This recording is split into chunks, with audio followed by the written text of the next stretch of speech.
দুনিয়ার যত ডিস্টার্ব ঘুমের পড়াশোনার এই মোবাইল দেয়।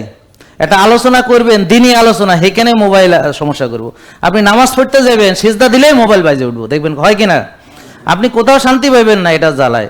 আর আমরা এই মোবাইলের মাধ্যমে আপনাদেরকে আবার স্বাস্থ্য বার্তাও ছড়াইতে আসছি। তার মানে এটার আবার ভালো দিকও আছে।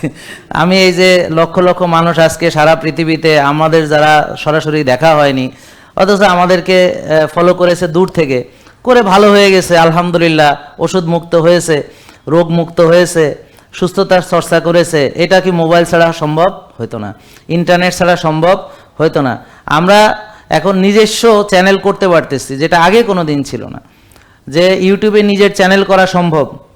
আগে টিভি চ্যানেল ছাড়া অন্য কিছু জানার কোনো উপায় মানুষের ছিল না, সংবাদপত্র ছাড়া কোনো মাধ্যম ছিল না।